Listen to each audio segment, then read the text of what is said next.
Jeremy Ryan Slate. Welcome back, dude. Dude, it's been like I'm trying to do the math here, like maybe 7 or 8 years since we've done this. It's gotta If be. this was October, it'd be 8 years, Jesus. which is crazy. I think you're the any of my return guests, you're definitely the longest gap return. I was going back. I was trying to see if you were like the first person that now I'm having back later, but Brian Scudamore was episode 4. You were episode 32. And I was Mm, like, all right, but here's the thing, man. Life has changed so much since dramatic. 2016. Like when you think of the world, where our country stands, where business falls and rises, everything else in between. I mean, it's so much has changed, including a lot of what you're now talking about. I remember there was a small portion of your interview that we did 8 years ago where you talked about what you went to college for. And it was just a blip in the, you just went, I don't do that anymore. Well, it's back now, right? So you are, I would say, an expert in the history of the Roman Empire. You're somebody who had studied it through college, and really has now become a voice talking about the similarities between what's going on in the world now and what happened in Rome back then. So let's I want you to give context to your expertise in that, just so people understand kind of where you're coming from, and then we'll dive into some things. Yeah. So my master's degree is in early Roman Empire propaganda. And I guess to put that into like human English, what that means is I studied how the first Roman emperor, Caesar Augustus, used propaganda to create a cult of worship of emperor worship for about 500 years.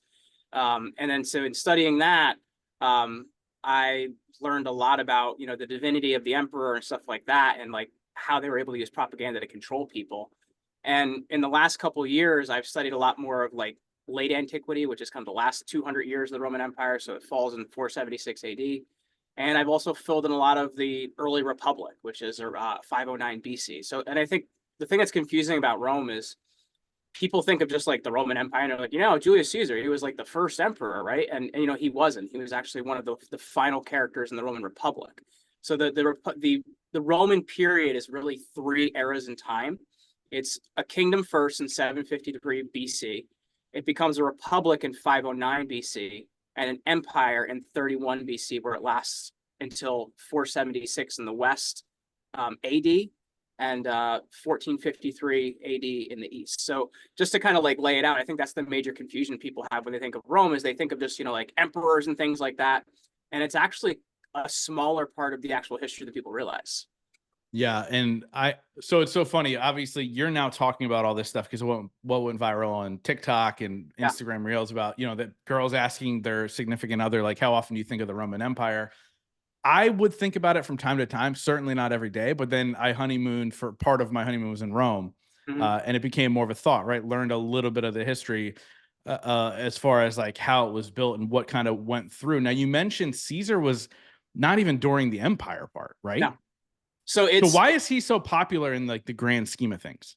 Yeah, and I guess just to I want to add to your part about like men think about the Roman Empire. For me, I was thinking about ancient Greece. I was obsessed with Alexander the Great, who's actually a Macedonian, not a Greek. I get it. And I had read a weird article where Alexander the Great was dead 200 years before the time of Augustus, but he praised the sarcophagus because that was part of his propaganda. He was showing people like, oh, if you worship Alexander, you should worship me. But like looking at Julius Caesar, he's actually one of the final characters in what's called the Roman Revolution. The last 100 years of the Roman Republic, the revolution isn't how we think of revolutions, like people versus their government, or, this group versus that group. It was literally just the rich people playing Game of Thrones for who gets to be in charge. So you have the last 100 years where things really start to disintegrate. Your first character is a general named Gaius Marius. The next guy is a guy named Sulla. And Julius Caesar is just a guy that walks into the power vacuum that this guy Sulla created. And his enemies that were led by Cato the Younger actually call his bluff and threaten to charge him with crimes that weren't crimes when he committed them. They passed laws after he was in office. And he basically comes into Rome with an army. And they say, oh, gosh, okay, let's run away and go somewhere else.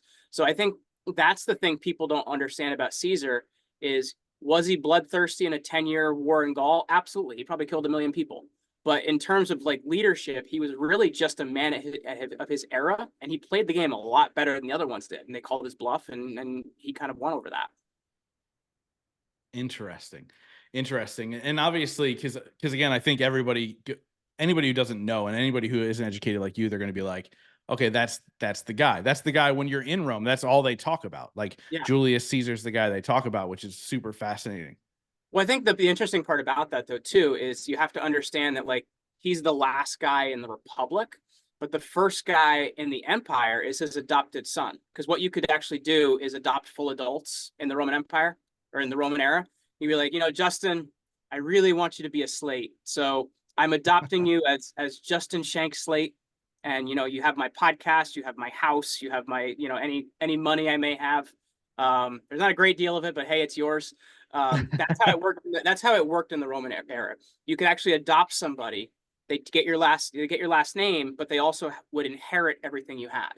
And what happens is Caesar adopts this guy, Gaius Octavius, as his son. He's kind of like his nephew, I think is the actual relation. And when Caesar dies, Augustus or Julius or Octavius, Gaius Octavius Julius Caesar Augustus, he's got a really long name, becomes kind of like the guy going after Caesar's assassins, right? Like, so because of that, he becomes your first emperor and the one that fills the power vacuum. So I think that's the confusion a lot of people have is you have Julius Caesar as this last guy. He's named dictator for life in 44 BC, but he dies in 44 BC. He doesn't live very long. And then Augustus basically is going after the guys that killed him. And the Roman people are like, oh my gosh, nobody's killing anybody anymore. Like, Augustus, can you be like the guy in charge? And he's like, no, I don't want to do that. Like, Romans hate kings. So he calls himself princeps or first citizen. That's where our word prince comes from. And he's kind of the first guy to be at the head of this. The title will later become a military title, which is imperator. That's where the emperor comes from. And he's kind of the guy that establishes the thing, right? Like, if you have, I guess, a little bit more political stability after Caesar, it might not have been the case that we go into that now. But why do we hear the most about him? Because the name Caesar became a title, right? Like, you think of the word, it became a salad. It became a salad, and it also became a way that certain women had babies, cesarean section or Caesar section. Yeah. Because what happened is the name Caesar is what Augustus then gives to his children, and they give to their children. It becomes a title versus being a name. And that's where the Russian word Tsar comes from Caesar. The German word Kaiser comes from Caesar. So it goes from being a person's name to becoming a title as it's kind of passed down through history. Yeah, so it's interesting, and I want to bring this up now just because we're talking about Caesar specifically, and I know like in our media I've seen them comparing Caesar to or Donald Trump to Caesar, and the comparison I don't quite get. So why do you think that they're comparing Trump to Caesar, and then what are your thoughts on all that? So there's definitely certain similarities, right? There's certain similarities from I guess let's tackle it like this. Julius Caesar, he's what's called consul in 59 BC. So consul is kind of like the king, but not really a king. He's like your top political office. And there's two of them at one time because Romans traditionally feared kings because in the beginning of time, they had 7 traditional kings of Rome. And the last one, a guy named Brutus, kills him. So they come up with a title named consul. I guess the closer thing it would be like is being president. So they have 2 of them at one time. So one guy didn't have all the power. In 59 BC, Caesar is consul because you would serve that office for a year. He's consul for a year. And what happens during that time period is there's something called, and if there's any terms I skip and don't define, please stop me. Because I know like sometimes I've read Latin for 13 years of my life. Yeah. So like there's what's called the first triumvirate. So triumvirate meaning rule of 3. Because the consuls are the ones that are supposed to be in charge. What happens is Julius Caesar makes a private agreement with Rome's most famous general, Pompey the Great, and also Rome's richest man, which is Crassus. So these 3 guys make all the decisions, even though it's not actually a public office. And Caesar's guy he was consul with, Marcus Biblius, does literally nothing for a year. He just hangs out in his house. And after that time period, he then goes and serves a 9-year generalship in Gaul, where he basically conquers lands and brings it into Rome. He has this really big enemy that had kind of been his entire political career. It's this guy named Cato the Younger. And the Cato family is like a really famous family. During the wars of Carthage, his famous relative would also often say, Carthage must be destroyed at the end of every speech, but this guy was significantly less impressive than his relative. So what he started doing is they started making up crimes and passing laws for things that Caesar had done in the past. And they'd be like, oh, Julius, you got to come back to Rome, man. There's these crimes you committed. I know they weren't crimes when you did them, but like, you got to answer for them, man. So that's very similar to what was happening with Trump, is you have kind of the rule of law starts to break down. You start to have crimes, real or imagined, that we're going after. And it seems like somebody's basically being tried in the court of public opinion, right, is what you end up happening. Now, Right. how he's not like Caesar. Donald Trump has never led an army of any type. I think he was in ROTC as a kid, but he has never led an army of any type. Julius Caesar was probably one of the greatest military commanders we have never seen. Donald Trump was never that. And also, Caesar leads an army into Rome, right? He leads a legion into Rome. He doesn't relinquish power. Donald Trump saw election results and he's like, hey, I may or may not agree with them, but you guys do whatever you're going to do. I'm going to go retire for a year, right? He didn't stay in office. Caesar used his military power to maintain his power in office. So I think if you look at it, kind of the way the political system is falling apart is very, very similar. But though I may like Trump quite a bit, he's not the world's greatest military commander. And he laid down his power, when it was over, right? Like, so I think those are two major differences from him and Julius Caesar. So who would you say in our history? Because I love something that you do really, really well is you tie what happens in, because I want to get into the propaganda side of things too. You tie what happens really well back in the Roman days to what's happening in our country currently. Is there a comparison to Caesar? Does it match a timeline? Can you trace it back and go, I kind of can see where this is going if something doesn't change? So this is the libertarian in me once again. So every libertarian's out there is currently like, great, I love this part. So if you look at kind of how, like, America constitutionally is a republic, right? It's a republic. Though we've actually functioned as a democracy for almost 100 years. Republic and democracy are different political systems. But what's happened is a republic can actually disintegrate into a democracy, which is what's happened for us. So in 1913, there's three major things that happen. Kind of a wild year. This is why people really hate Woodrow Wilson. And he was our guy here in New Jersey. So, like, I don't want to keep him. Somebody else can have him. He was the president of Princeton University. But there's three laws that passed that year. One is the amendment which passes income tax. I believe it's the 16th Amendment. You'd have to double check me on that. There is the Federal Reserve Act. So, like, now the Treasury doesn't print money. Some other body that really doesn't have anything to do with the federal government does. And with the 17th Amendment passing, the state legislatures no longer vote for the Senate. So what that means is your Senate and the House do the exact same thing. So there's kind of no point to having both of them. Just pick one. So we really function as a democracy since that time period. So the thing that I think is really interesting is if you look at kind of the Roman Civil War and how it functioned, the political class kind of hasn't realized it yet. They're still fighting at the same games for who's in charge and how they're going to do it. But if you look at it, like, the thing I've been following, Justin, is economically is the bigger problem. We're more like what's called Rome's crisis of the 3rd century. So we're looking at about 200 to 300 AD. And during that time period, there's 47 different people that claim to be emperor. There's an immigration crisis where the empire is crumbling because people are coming off of the provinces, and kind of just really the barbarian tribes are coming off the provinces. And then you have, because of kind of the weak central power, what happens is military generals start to realize that their power comes from the military they lead. And if they have a stronger military, and if they say they're emperor, nobody can stop them. So what happens is the way you do that is by paying them. So if you don't have the money, how do you pay them? Well, you shave pieces off of money. You add other metals to your money. So what does that create? Inflation. So you have 15,000% inflation by 284 AD. So though if we're nowhere near that, but if you kind of look at what's happening, we have a border crisis right now, and we've had one for quite a while. We're printing money out of control, which we don't seem to want to stop, like a drunken sailor. And we're really crashing towards, the fall of an empire. So to me, the thing that kind of freaks me out is we're displaying aspects of a republic's fall and of an empire's fall at the exact same time. And to me, that's civilization shifting. And that's what I'm really concerned about. Yeah, so let's dive a little bit deeper into your concerns with what's happening here, because There's one thing to say, well, how are you relating, 2024 to the Roman Empire? I understand that's inflation, but it's not 14,000%. It's not all these Over things, here. right? Sometimes it feels like it though, with the grocery bill. But when we're looking at all this, like, what are your true concerns underlying? Like, where do you really see it going? Because I do believe there are still people out there that say America is the best country.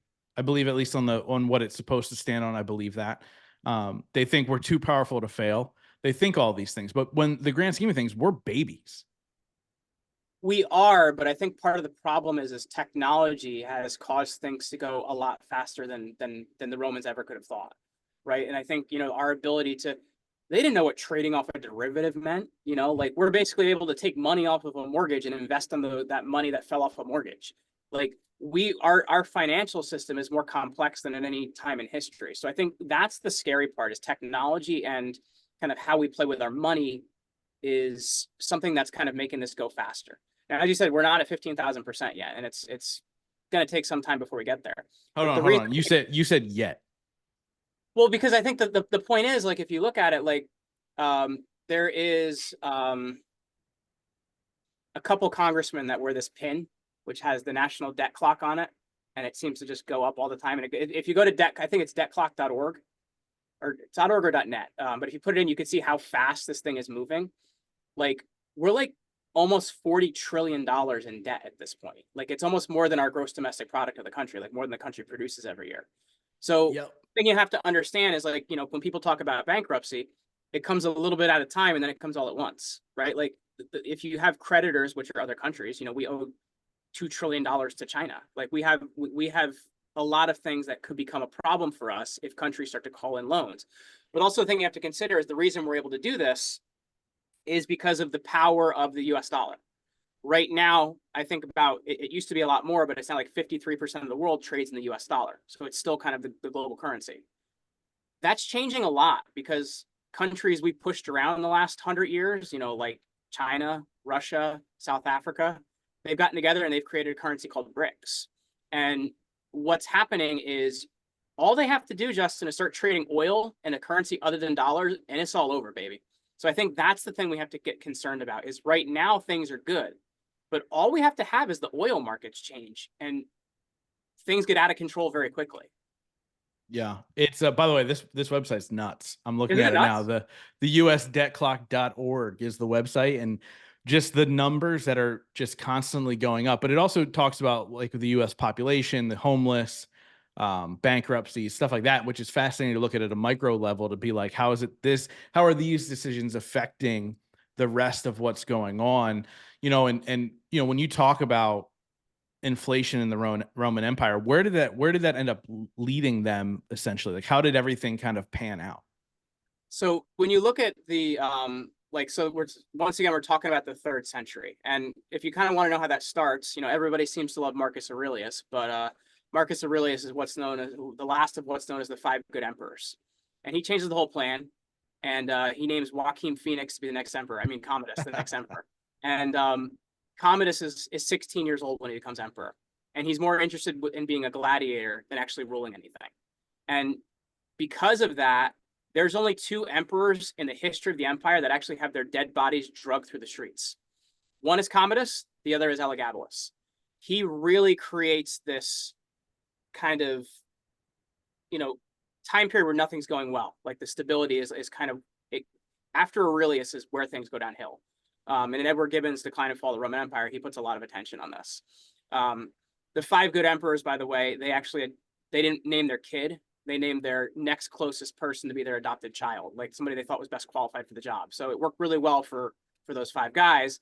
And he's like, all right, so I got this kid, not really qualified. He wants to be a gladiator. He's your new boss. Mm-hmm. And he creates all this instability, but he rules for a decent amount of time, from 180 BC or 180 AD until 192 AD. But at the end of that, it creates this 3rd century crisis because military commanders start declaring themselves emperor, and their armies are supporting them, and they're paying their armies in order to do that. So now we have this instability. The guy that could run the best army was how much money could he give them? So you start seeing military salaries double, triple, whatever it might be. And these guys start to not be as willing to serve in the army because the money's not worth anything, right? It's something that starts to happen. So Rome had used barbarians in its army for quite a while because during the time of Aurelius, there's what's called the Antonine Plague. So Rome lost about 10% of its population. So they already needed barbarians in their army. But as Romans are less willing to serve in the army, they bring in more barbarian tribes to do that. So what starts to happen is you transition from a Roman Empire to a barbarian Roman Empire. The last 100 years of Rome, the emperors are actually held up by barbarian generals because there is no money to support the power. And when eventually you get to 476 AD, there's this general named Odoacer who's running the final emperor, which is a child. His name is Romulus Augustus. He basically says, all right, we're done with emperors. I'm the king of Italy now, because the money didn't mean anything anymore. So once there's no monetary system, there is no power. And since those people bought into the system because they had money to buy into the system, well, they don't need the system anymore if it's not giving them anything, right? And I think that's the problem. Like, it's not that immigration's a bad thing, but it's when people are coming to a country for, welfare programs and things like that for maybe a system they haven't bought into and sweated for. Well, then if that system starts to crumble, well, they don't need it anymore. And that's what happens to late Rome. Fascinating. And it's just so crazy how it's almost playing out exactly the same way, just in modern terms, right? You're talking about the immigration problem, the inflation problem, and how the two things are starting to collide. I want to talk to your brain when you're just sitting on the couch at night or laying in bed. Let's take the podcast out of it and all the actual technical things. What do you see could potentially happen? Like, how can something like that manifest itself here in the United States? So are you familiar with the Weimar Republic? No, not that smart. So you're pretty smart, man. You've interviewed a lot of really intelligent people. So I would think you're a smart guy. So the Weimar Republic is Germany after World War I. And World War I, the Germans have to pay reparations to France because a lot of what they did to France during the First World War. The problem is it creates what's called hyperinflation in Germany, meaning you put money in a wheelbarrow to go buy a loaf of bread. By the time you get to the store, that wheelbarrow full of money isn't worth enough to buy the bread. Inflation is just moving so fast that no one can buy anything. And people have millions of dollars, but those dollars don't buy anything. So to me, that's the thing I'm concerned about is I'm a business owner, right? If I look at what I have to pay somebody now versus the same job not even 5 years ago, it's almost 50% more. And I think that's the thing you have to consider. And the thing I feel bad about as a business owner, once again, is that 50% more doesn't buy them more. It likely buys them less.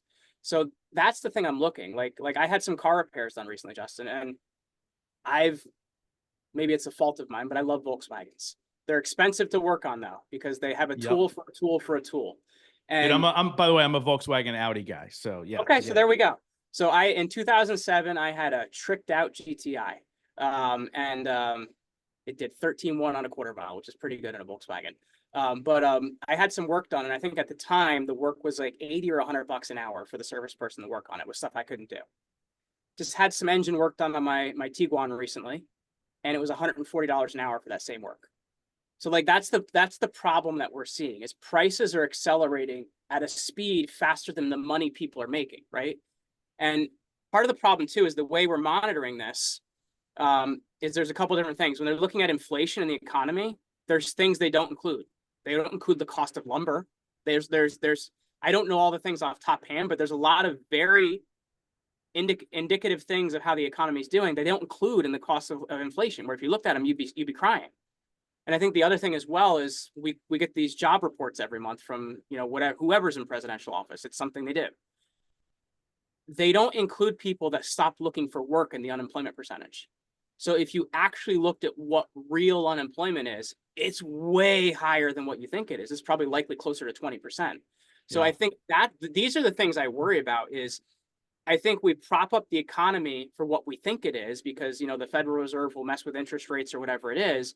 And where it actually is a lot worse. Now, the problem is, and I've talked to a lot of guys that are gold bugs about this, is we do need some sort of because in the Nixon administration, he took us off the gold standard. meaning our money isn't linked to anything. So if they just go on a computer and type in a number, we suddenly have more money. They call it quantitative easing, meaning they created more money. The problem is every time they create a dollar, your dollar is worth less. The one you already have in your pocket, already have in your bank account. So now it takes more of those dollars to buy something. If you put money on a gold standard or some other sort of standard, you can't do that anymore. The problem with that is we're kind of so far over our skis, there's going to be an adjustment period because we've kind of spent like a drunken sailor. Yeah. So even to fix things where we're at, it's going to be painful as heck.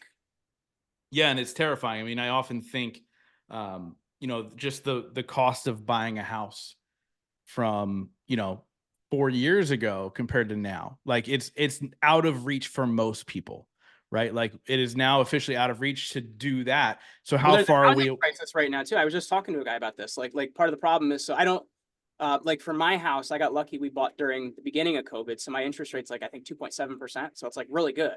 Yeah. And the problem you have now is the Fed raised interest rates recently. So interest rates, depending on where you are, I think the prime rate's almost at 8%. So for most people, your mortgage payments have doubled if you're trying to buy a house. So people with the low payments don't want to sell their houses. And people that are, younger millennials and Gen Z aren't making enough money for an actual down payment or to get a mortgage on a house. So we have a housing crisis right now where there's actually like the real estate market's coming to a standstill. Yeah. I wonder if, do you think, obviously you're not a real estate expert, but do you think I'm definitely that, do you think that we'll end up in a crash similar to 2008? I don't know. And so actually, I somewhat do know because I talked to a guy actually about this, a guy named Jim Nelles, Nelles. So I would look up what Jim says since he knows a little bit more about it than I do. But when Jim explained it to me, he was saying like in 2008, the problem we had was the loans they were giving out, right? To people that were qualified or didn't have income or may not have been able to pay payment. We had adjustable rate mortgages that maybe somebody could pay for the first year, but then when it ballooned in year 2 or 3, they couldn't pay for it. The thing that's a problem now, people can't get mortgages. Like so you have problems with builders that, well, they need people to buy a house to actually sell it to them. So like it's a crisis in a different way where people don't want to get out of the mortgage they currently have because the rate's so good. So people aren't selling their homes. And then you have people that should be able to buy homes that can't get approved for mortgages because their income's not high enough. Yeah. So I guess, let's talk a little bit about what you may feel is a solution, right? Obviously, Rome is no longer standing. Can there be a solution to the United States still standing and fixing this? Because at this rate, I think about my stepkids, I think about your kids, when we look at that, like, do they even have a shot of what we called the American dream, which, by the way, being an entrepreneur is stressful. And I want everybody to listening to this to hear this part, right? Being an entrepreneur is stressful, but I believe the entrepreneurs are the ones that are going to change how we approach everything. Now, I think that you and I, 5 years ago, we were probably more grateful and less stressed to be an entrepreneur than we are now with everything going on. But we're the ones I think that'll change the game. What are your thoughts as far as like the future of this country? So I think there's kind of two parts to this. I think when you look at politics, I don't think either party is going to fix this. I think that's part of the problem. Like, you have social programs on the left side of things and you have the right side of things wants to blow everything up. So like both of those spend a lot of money and aren't great for people. So I think that the problem is thinking your solution is political. I think what it actually comes down to is getting back to a local level. So that means like getting involved in your school board, getting involved in your town council, taking care of your kids or whatever, maybe getting involved in your schools, getting involved in your churches. So I think that's what it's about, because I think a lot of people have been pushed into apathy because of the situation. And I think if everybody starts to take responsibility for their small little piece of where they live, that's actually how you fix things. I think thinking that someone's going to save you because they're not, or that, who you put in the White House is going to matter. For some extent, it does matter, right? If we roll back regulation, it can change the economy in the country and things like that. But I think when it comes down to it, it's what we do on a local level and how we help each other. And we have a lot of ability to do things, right? Because if you look at, empires come and go, civilizations come and go, but if we take care of one another and if we get involved in our communities, well, those communities can outlast, the larger thing. Yeah, dude, I love that answer. And it's so true and so important for people to hear, right? Because I think we're more divided than ever. Right now, Yeah. my wife and I are fortunate enough to live in a neighborhood where we do get together with our neighbors. And I think if shit does ever hit the fan, we're there to kind of help each other and lift each other up. I was having a conversation with a neighbor of mine, who he'd be the artillery, but when we look at this, it's a lot of places aren't like that, right? You don't even know who your neighbor is. You're not even worried, does your neighbor have what they need to survive that Well, day, that's why right? cities are in trouble, right? Like that's why you're kind of better in a rural location because cities depend on the rural locations for their sustenance. So I think if like anything did ever change dramatically the economy, I'm not saying it's going to, but if it does, you're going to be in much better shape being in a rural area. Like I live on 5 acres with 24 chickens. Like you're in much better shape in a situation like that. Yeah, we don't have 5 acres. We have like half an acre, literally suburbia. Like my friends always come here. They're like, dude, you live in a postcard. I'm like, it is pretty. I do wish I had a little bit more land though. So just to kind of give people that are listening to this and have, stuck around, I fast forwarded the US debt clock and you can fast forward to 2028. Oh no. So it says obviously if it keeps going the way that it's going, we Well, they're have to saying keep in folks mind. 30 won't survive past 2030. So I guess, that's to be seen, but go ahead. Yeah, well, this doesn't get us there. This is only 2028, and it says 46 trillion. And what are we at now? It's like 30 what? 46 trillion in 2028. Today it is 34 trillion. So you figure over the next 10 years, you're raising an extra 2+ trillion. No, an extra $1 trillion a year. Mm-hmm. Just about. Am I bad at math? I'm bad at math. I'm not great at math either, so I'm definitely not the best person to ask. Yeah, and to break all this down, right? And obviously, look, we're just two guys having a conversation on a podcast where we met 8 years ago trying to figure out what podcasting was. But with that being said, when I look at the things here, right? So I'm now back in 2024. The median income is now 39,000.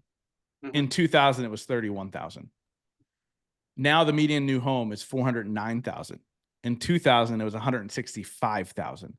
So the median income only went up by $8,000, where a house has tripled. Mm-hmm. The average new car in 2000 was 22,000. It's now 51,000, almost 52,000. So when you think about that, like we need to figure this out because as business owners, we can't keep paying more money and still stay in business. It doesn't work that way. And that's the important point because I think a lot of people start to hate businesses. And, I think the thing you have to understand is like, sure, you have your mega corporations like Walmart and things like that. They could probably do a better job on how they treat humanity. But I think, most businesses are what qualify as small businesses. The definition is different than most people think. It's between 1 and 30 million is a small business. And that's most companies in the United States qualifies that.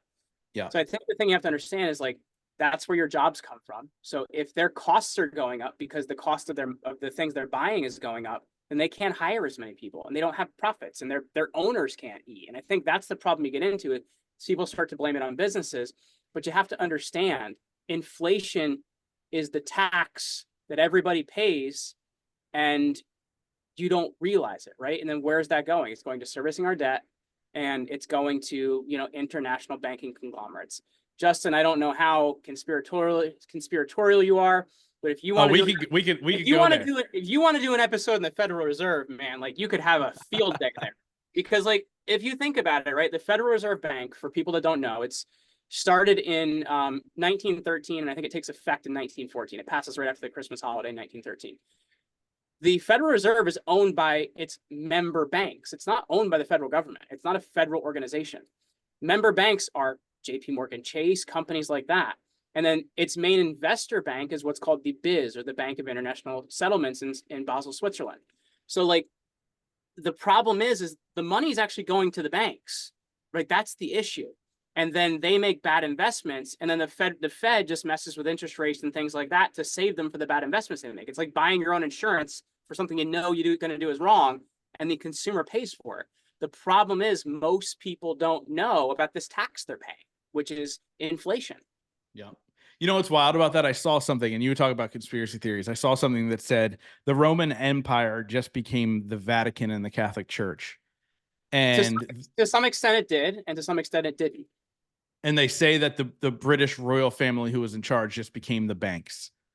I don't know about that. I've been down some rabbit holes with people on that one, and I don't know. I feel like there has to be some like really good drugs involved if you're going to go really deep on that one. Not that I've ever done any. I'm just saying like there's things I'm willing to believe and things I'm not willing to believe. And if you look at kind of like the Catholic Church, what it did take from the Roman Empire is a lot of the names. Diocese was one of the things. So in 284, this guy comes to power. His name's Diocletian, and Diocletian, the Roman Emperor at that point in time, Rome is still it's still a pagan empire. It doesn't become a Christian empire till 370 under Theodosius, but functionally till 312 under Constantine. So this guy's a pagan emperor. But what he does is he changes the structure of the empire because it got so big nobody could rule it anymore. And a lot of the names the church uses come from the reconstruction of Diocletian, because the Catholic Church becomes the official religion of Rome in the 370s under Theodosius. So that's where the verbiage continues from, right? It's like what people use, they continue to use it. Now, do I think the Vatican rules, blah, blah, blah? No, it's a church. You know what I mean? It is a church, and it is what it is. The Middle Ages, you could kind of make a lot more of a... They have a lot of money, though. They have a lot of money, but in the Middle Ages, I think you could make more of a case for that. But I really think the power has shifted more to international banks, I think, is a big part of it. And then also like artillery and weapons contractors. That's where a lot of the money is, right? Like if you look during World War II, the banks funded both sides and gave military arms to both sides. Like, you know what I mean? I think those are the people you really got to watch. I think that's we've gone more globally to like kind of a corporatocracy, if that makes sense. What's the biggest conspiracy that you believe that hasn't proven to be true yet? Because I was trying to think when you mentioned conspiracy theories, like, oh yeah, well, most of the conspiracy theories that I was heavy on the last couple of years have all become true. So like, what's one that you still believe in that you're like, okay, I'm gonna look into that a little bit further? There's a couple I'll hold on to. So I'm not gonna out those because it'll show my level of crazy. It's funny, man, because I look at it like, okay, like, are you gonna put this on YouTube? Yeah. Okay, so I won't say this one then. A certain medical crisis that may have occurred a number of years ago may or may not have been planned in some way similar to an event 201. I'll just leave it at that. People could do their own Googling. Yeah. No, they're on DuckDuckGo because Google's not going to show you. Yeah, that's true. It's funny. I had the chance to sit in a very small room, 15 people, with Dr. Drew. Mm-hmm. And we talked a lot about that. And then we talked about, obviously, on the back end, the censorship of it. But it's only on certain platforms. This is not going, I'm not on Rumble. So this is not ending up on Rumble. So we can't talk about certain things. Well, but I think that here's the issue is I think when people think of conspiracies, they all think that guys get in the back room and they have their cigars going, like, we're going to do this. And I think you have to realize that the world's less like that. The world is more along the lines of, I don't know if there's a political thinker named Saul Alinsky. And he has this thing of never let a good crisis go to waste. So people in power look at something that looks opportune for them and seize it. So I think it's less of people planning these events for you, but taking it for whatever opportunity is, right? Like you look at like something like 9/11. Do I think the government did it? No. Do I think it solved something for them? Absolutely. Right before 9/11, the Defense Department lost $2 trillion the day before and didn't have to tell anybody about it. And then they were also able to pass the Patriot Act. So like major things do happen, but the problem is when you give evil people power, they look for these opportunities. And I think that's kind of the bigger thing about it is it's not really a conspiracy because like there's people that like I did a show with a guy last night and he's saying some stuff. I'm like, I don't know what you're talking about, man. Like I think you can go way too far. I think it's more that things do happen, bad things occur. Evil people then use those opportunities for their own means. Yeah, and that's the best way to look at it. And I think for me, like I think inherently I'm a good person. Yeah. And so it's so hard for me to even wrap my head around conspiracy theories or the idea behind it, right? Because I'm like, well, why would somebody do that? But like you said, they're inherently bad. And so they see an opportunity to make themselves more wealthy or more powerful, or anything else in between, right? And I was listening to an episode of Rogan and they were talking about power in general. They're like, that's the real source of energy that these people want in their life. It's power. And like, for me, I could care less about power. So Well, if it's you hard for me ask to put yourself, myself in like, that spot. what type of a person wants to be a politician? Do you know what I mean? Like, what type of a person wants to be a politician? Right? Like, you look at Washington D.C., and I could tell you on one hand the five people you could trust, Yeah. and because I've actually talked to them. But I think for the most part, these things consume people that want power, and I think that's a real problem. And like, if it's not the best of us, and if you give them bad opportunities, they're going to go for it. Yeah. Most good people I know that would be great politicians go, I would absolutely 0% want to be a politician. It's something that I don't want to get involved in. So let's flip the script a little bit. Let's get a little positive. Yeah. What's a way out of the trend that we're in now, do you think? Well, I think number one, I think as a society, we've become less spiritual.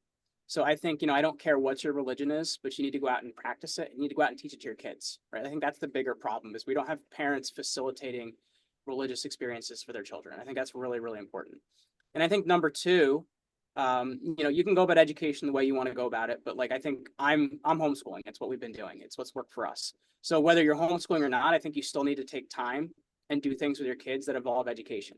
Because as we lose literacy, as we lose our morals and values, and as we lose our spirituality, we lose what it means to be a moral people. And I think that's something we can really control. Like, you don't have to teach your kid algebra or any of those things if you don't know how to do it. But take them to a museum. Like, dude, I know people out there are hating on Disney, but I like Disney Plus. There's some things I'll never let my kid watch, but like the National Geographic programming on there is really good. Like, it's really useful teaching stuff. So I think like you need to create these opportunities to really foster the next generation. I think that's a big part of it. We can all do that. Whether you have kids or whether you have a nephew or a niece, like I think you could do it that way too. So I think I think you're the cool uncle for a while. So like, that's some of the things you got to consider, right? Like you have to consider like creating that opportunity for the next generation moving forward. I think as well, it's just taking care of your neighbors. I live in a lake community. We all do stuff together. We all take care of each other. Like I trade eggs to my neighbor that makes me bread and my other neighbor that gives me vegetables. Like, does that mean like I'm in a bartering economy? No.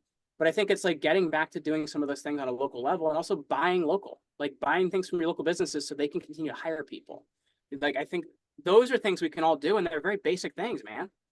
Yeah, it's true. And I've been talking about this a lot. And I think one of the ways to cure a lot of what's going on for future generations is just the simple word curiosity. Be curious of why people are doing what they're doing. Be curious as to why they feel the way they are, instead of just being the person who's shouting all the time. Right. I think that's the piece that's missing, is that we want to get together and we want to shout at each other and we want to disagree versus just going, well, let me try and understand that a little bit more. My younger years, man, I would fight with anybody about politics. Mm-hmm. And now it's very much just okay. It is what it is. And I'm going to leave on a. I will tell you, and you can tell me if I'm right on this. I could imagine being an interviewer has made you better at that, because as 100%. As an interviewer, you have to learn to understand the viewpoint of someone else so you can have a great conversation that's helpful to other people. And I think that's something we can all do. Like, you have to look at like your communication and how you're handling that. I'll tell you right now, the best boot camp you can have, even if nobody's listening, is having a podcast. Yeah. And so for anybody who's listened to this and they're like doom and gloom now, things aren't looking good. I've got some good news on this future cast. This is my new favorite website, by the way. So thank you for telling me about it. So the median new home is forecasted to go down from now until 2028. They're saying by 2028 it'll be 319. Oh, but the mortgage rates, man. Like right. What will the mortgage rates be? That's not on here. Yeah. Because the problem is the Fed raised interest rates to try and curb inflation. So they raised them, I think, a half a point, then a half a point again. So if they drop them, inflation's going to go back up, which means it has to. So we're in a weird spot at the moment. It is weird. Now median income goes up to 42,000. With that being said, that's hard for small business owners as everything goes up, which means the cost of everything beyond homes are going to go up. So it'll be interesting to see what decisions are made going forward. But I think one thing that we've learned in this conversation is that you can always learn from the past, and being curious about what happened in the past, man. Thank you so much for, by the way, this is so not like a normal episode for me. I didn't Well, ask you your biggest moment of growth. I didn't ask you any of these things. I will ask you a question that I've been asking a lot can I lately. add one more thing before we jump off too? Because I do want to make sure I say this. Like, I think like don't let any politician out there, I don't care who they are, tell you this is the most important election in our history, because they say that every time. You know, like do the things we were talking about, get involved locally. I think that's important. But anyway, continue. I'm sorry, I just want to add that. No, that's huge, man. That's a great way for you to wrap that up. And so, how do people get a hold of you? How do they get more of your content? I know you go deeper than this on your podcast and your YouTube channel. How do people get that information? Yeah, so if they're interested, you know, if they're, let's say they're a business owner out there and they want to expand what they're doing and make a bigger impact, and they want to create and not have to deal with a lot of this BS that's out there, put together a really great white paper for them called Command Your Empire. So if you go to commandyourempire.com, you can grab that. And then if you want to find me, I am Jeremy Ryan Slate everywhere. Not because I'm a serial killer or an assassin of some sort, but because there's another guy out there that had the same name as me. So I am Jeremy Ryan Slate everywhere, including my website. Wasn't he like a country singer or something? No, he was a bad cowboy movie actor, and my dad in the '70s used to like bad cowboy movies. So that's, yep. I love it. I love it, dude. So I want to wrap up. I always do the biggest moment of growth. I don't want to go there. I want to ask you something different, because I think this has been a powerful question that I've been asking people. So I want you to think about the end of your life. All the content you created is gone. Any of the books that you've written, any of the podcast episodes, all those things, and you can only be remembered for one sentence. What would you want that sentence to be? The die is cast. No, so so okay. So here's the thing, right? Like, and I think that's the quote that's said by Julius Caesar when he crosses the Rubicon and enters into the city of Rome. It's actually a mistranslation. It comes from a Greek play where it's basically where the actual translation should be "let the chips fall where they may." It's a gambling term, and I think the thing is, like, take risks, live big, go for it. I'd rather fail big than fail small. So, man, let the chips fall where they may for me. You know, the die is cast. I love it, man. Jeremy, thank you so much for coming on again. We have to not wait 8 years to do it again. So we'll make sure that's in the future. I appreciate you, man. Absolutely. Thanks for having me.